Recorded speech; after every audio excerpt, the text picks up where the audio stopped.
नमस्कार. सह्याद्री वार्तामध्ये आपलं मनःपूर्वक स्वागत. खरं तर काही दिवसांपूर्वी मावळमध्ये पवननगर साईडला एक कुस्ती स्पर्धा झाली होती.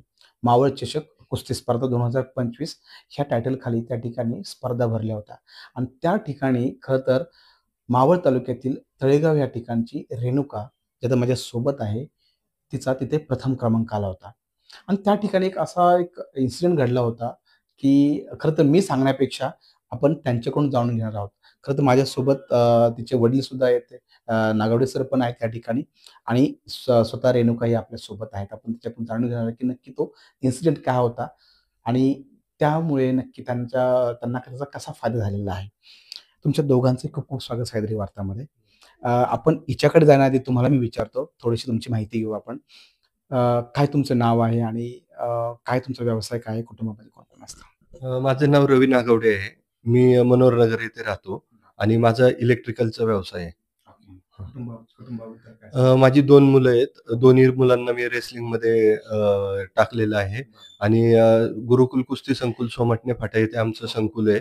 त्याच्यामध्ये आम्ही आमची रेसलिंगची प्रॅक्टिस करतो. हां, हां. म्हणजे मुलगा आणि मुलगी दोघं पण करतो. अच्छा. आणि म्हणजे आता तुमची मिसेस काय करतात? मिसेस हाउसवाईफच आहे. हाउसवाईफ आहे. हां. ठीक आहे. आपण हिच्याकडे जाऊयात. दीदी कितवीला आहेस तू आणि कुठल्या शाळेत आहेस तू? मी 4थीला आहे. मी Krishnarao Begade English medium school या शाळेत आहे. अच्छा.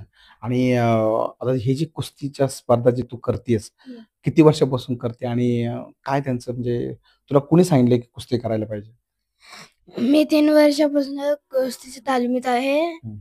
माझे पप्पा म्हणतात, "तुला करिअर घडवायचं असेल तर तू कुस्ती कर. हं. तुझं करिअर घडव."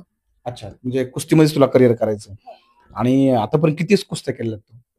आता खूप साऱ्या केल्यात. एवढं नाही माहिती, पण खूप भरपूर साऱ्या केल्या. आखाड्यात केल्यात. शाळेमध्ये कुस्ती केली का? नाही, हं. वर्गामध्ये? नाही. नाही केली कुस्ती.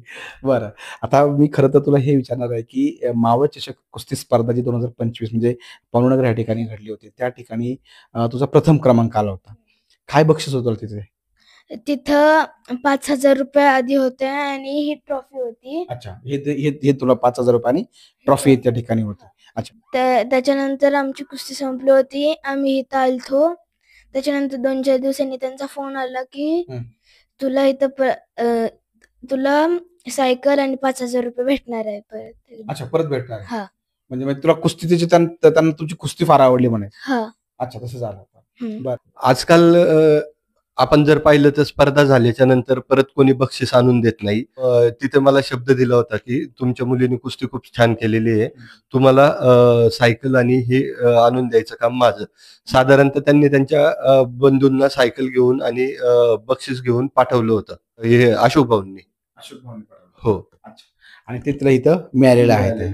हे आता त्याचं अच्छा घरपोच आणून दिलं त्यांनी. घरपोच मिळालेलं आहे. बरं. मला ते जे बक्षीस सगळं मिळालं ते एक आता म्हणजे आता एक 4थीला आहे ती म्हणजे छोटीच आहे अजून तरी. कसं वाटतंय आता प्रथम क्रमांक मावळतून आलेला आहे आणि त्याच्यात परत असे बक्षिसं मिळतात कसं वाटतंय पालक म्हणून? एक मनाला समाधान वाटतं, की आपण जे काही कार्य करतोय त्याच्यामध्ये आपण म्हणजे कुठेतरी चाललेलो आहे, त्याच्यावर पावलावरती पाऊल ठेवलं, त्याच्यावरती आपल्याला सक्सेस मिळतो. हे पाहून मनाला खूप समाधान वाटतं. समाधान वाटतंय. एकंदर अशोक भाऊबद्दल तुम्हाला काय वाटतं? अशोक भाऊंबद्दल सांगायचं म्हटलं तर जे शब्दाला जागणारा माणूस आहे.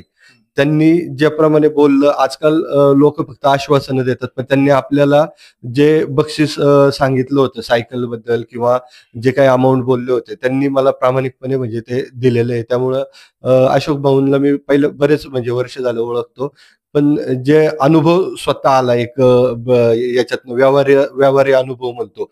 तो खूप मनाला समाधान होतं, की बाबा शब्दाला जागणारे माणसं आज मिळाले म्हणजे समाधान वाटतं. समाधान वाटतंय.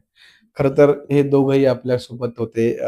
पिता आणि त्यांचे ते या मुलीचे वडील आहेत या ठिकाणी आणि एकंदरीत अशोक भाऊंनी जे एक चांगल्या पद्धतीने जी त्यांना कॉम्प्लिमेंटरी जी दिलेली आहे म्हणजे सायकल असेल आणि जी काही रक्कम असेल ती रक्कम त्यांच्यापर्यंत पोहोचली सुद्धा आणि खरं तर तिला तिच्या साठी म्हणजे सायकल ही फार महत्त्वाची आहे कारण शाळेत जाण्यासाठी सायकलची गरज असते. त्याचप्रमाणे जी काही अमाउंट मिळाली असेल त्या अमाउंट मधून कदाचित तिच्या काहीतरी तिचं कामही होणार असेल कारण की सध्या ती एका कुस्ती संकुलनामध्ये त्या ठिकाणी ती शिक्षणही घेतीये. त्यामुळे त्याचा नक्कीच त्याच्यावर त्याला फायदाही होणार आहे.